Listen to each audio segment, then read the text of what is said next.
สวัสดีค่ะ and welcome back to Ed Brain's Saikiran TVN station. You're now with me, Konkano Shitpan.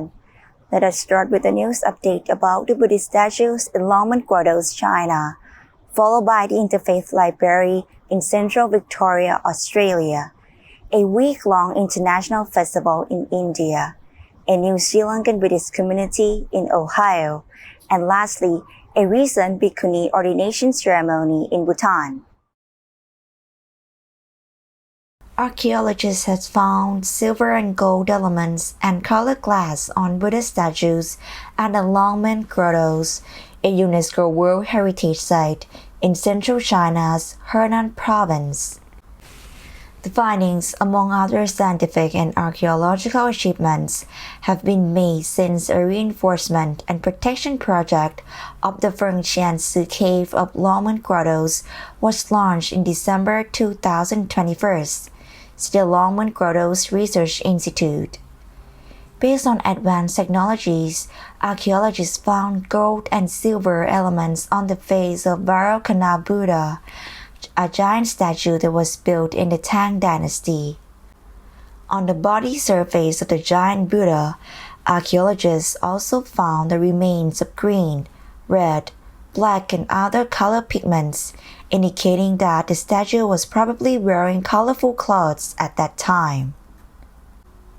Moreover, colored glass eyeballs made of silica and lead were discovered on a Bodhisattva statue to the right side of the Vairocana Buddha.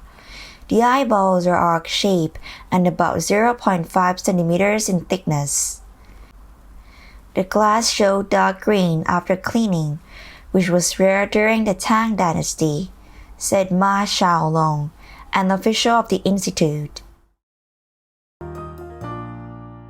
A library devoted to texts and artifacts from different faiths will be built at the Great Stupa of Universal Compassion near Bendigo in central Victoria, which organizers hope will attract scholars and people from around the world. The region's religious leaders say the library will be a place for people to learn about spirituality, enlightenment, religion, faith, and science. Organizers of the Great Stupa already have 1,500 texts put aside to catalog into the library when it is finished in November this year. It includes 250 texts uploaded into its online library, which it hopes scholars and people from around the world will use for education. The library is a project 42 years in making when the Great Stupa's chair, Ian Green, envisioned a library to become a leader in libraries on theology and philosophy. The Victorian government is spending $430,000 to help the Great Stupa organization build the library, and its member from Bendigo West, Mary Edwards, said it was vital the texts were made available for online research. Approximately 200 students and 15 teachers of Mahabodhi School in the patronage of Mahabodhi International Meditation Center jointly meditated together in the special program of Buddhist Holy Day on June 28, 2022, led by Venerable Dr. Ponchai Pallava Damo, WAB President and representative from Dhammakaya Foundation, Thailand. This program also recorded the meditation pictures to set a new Guinness World Record of the most collected meditation pictures in the world by collecting a total of 1 million meditation pictures. The meditation program received a lot of positive feedbacks as all the students and teachers enjoyed the meditation and chanting. The meditation program organized by Mahabodhi International Meditation Center under the guidance of Venerable Sanghasena Mahathera have started from Earth Day, April 22nd, and will end on World Meditation Day, August 6 this year. The Acorn Area Sri Lankan community on last Saturday dedicated its first Buddhist temple in northeast Ohio, marking the event with a parade, speeches by the Sri Lankan ambassador to the U.S., an acorn mayor Dan Holigan, and traditional rituals offering the temple to monastic monks. Nilanta Samarasekera, president of the board of Cleveland Buddhist Vihara and Meditation Center, said the Vernon Ornam Boulevard property will serve as a center for Sri Lankan and local Buddhists to practice the teachings of Theravada Buddhism. Samarasekera said the Sri Lankan community in Northeast Ohio is relatively small compared to those in Chicago and New York, estimating about 150 to 200 people live in the area.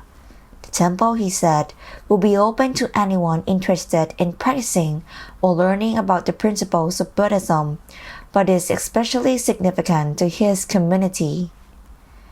As testament to the significance of the event, Sri Lanka's ambassador to the U.S., Mahinda Samarasinghe, who attended the event, congratulated the local Sri Lankan community on the opening of the center and its dedication to Sri Lankan culture. On June 21st, the J. Khenpo, the senior Buddhist authority in Bhutan, began ordaining a group of 144 women as bhikkhunis, or female monks, at the Ramtaga monastery in the tiny Himalayan country. The ceremony is of historical importance of all women in Buddhism and brings Tibetan Buddhism into the 21st century, said Bhikkhunis Champa Tinsond, a German Tibetan author. For these monks, it is a major opportunity to demonstrate the abilities to contribute to Buddhism. Many of the new bhikkhunis are Bhutanese, but some came to Bhutan from other countries in Asia. They are all being ordained in the Tibetan lineage. A Facebook post on the Central Monastic Body of Bhutan page posted the news, which was confirmed by Damsho Diana Fenigand, an ordained Buddhist nun and co-founder of a Dhamma Dura nuns community in Virginia. Asked about the ceremony, Fenigand called it a major step toward ending the institutionalized inequality between men and women in Tibetan Buddhism. The ceremony is the culmination of a decades-long movement for full ordination from women in the Tibetan lineage, which has faced heavy resistance from top-level monks, scholars, and political leaders across Asia. The Bhikkhunis movement has picked up steam in recent years as women worldwide have sought to restore a practice of ordaining women established, they say, by the Buddha himself, but which slowly disappeared from much of the Buddhist world until now.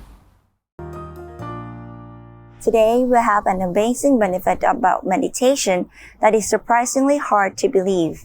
Do you know that meditation can be a tool to prevent wars?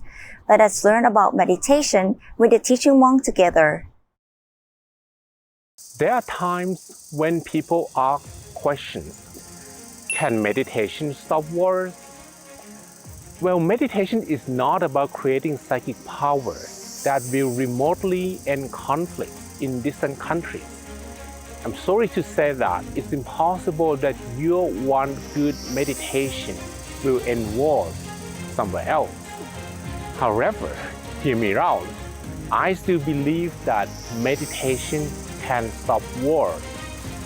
First, if you meditate, you will not be the one who initiates war. Peace and war both happen in mind. A happy mind will bring people together and create peace. An unhappy mind will create conflicts and start wars. Although we are not in the position to do anything with weapons and troops at the moment, we never know if we will one day become a superpower that can declare wars against other countries. A peaceful person will not start wars within their family, company, community, and nation. A compassionate leader will not declare wars against other countries.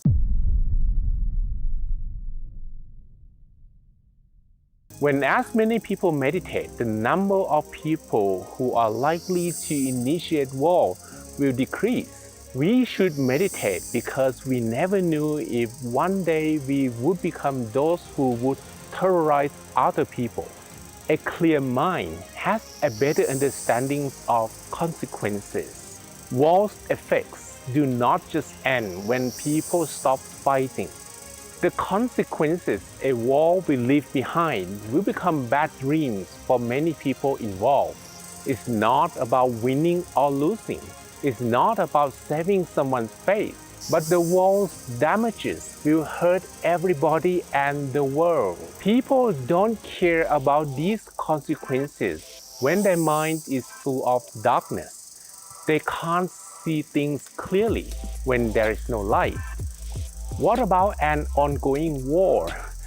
It's like a big bonfire that will burn all the firewood put together. We are all like firewood, which the bonfire will burn into ashes. If we meditate, at least we take ourselves away from the bonfire. We will not add up to the feel that the bonfire is burning. If our mind stops raging for violence and revenge, wars will end one day. Are we still burnable? Yes, if when you close your eyes and the mind is filled with anger, hatred, and revenge. No, if you are full of peace, loving kindness, and compassion, we will constantly emit a positive vibe and add more love to the society. Unconditional love is what the world needs at the moment. When many people meditate, the positive vibe gathered from them will bring about peace and love that will heal wounded hearts. Not only will a nation recover from the loss of wars, its people will also have the realizations of the world's nature. They will never again crave wars that will leave a big scar in the history of time. It's the time for a change. It's us who writes the chronicle at the moment. We should let the people of the next generation remember us for creating peace and not wars. But there is a battle we should fight. Have you ever heard of the war within?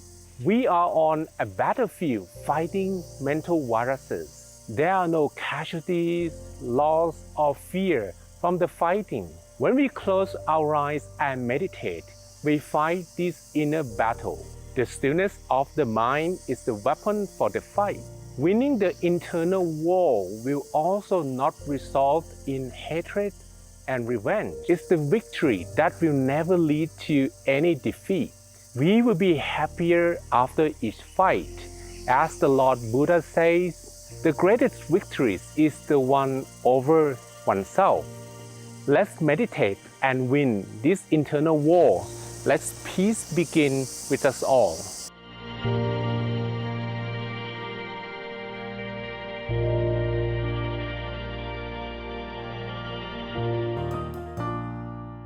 Special thanks to Mind Stories YouTube channel. And now it's time for us to say goodbye with the Lord Buddha's Dhamma quote.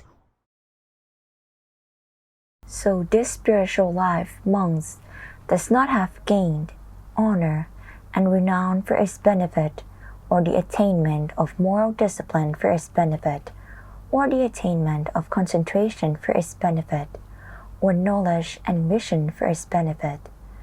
But it is the unshakable liberation of mind that is the goal of this spiritual life, its heartfelt and its end. And this is the end of our At Prayer Insight News program.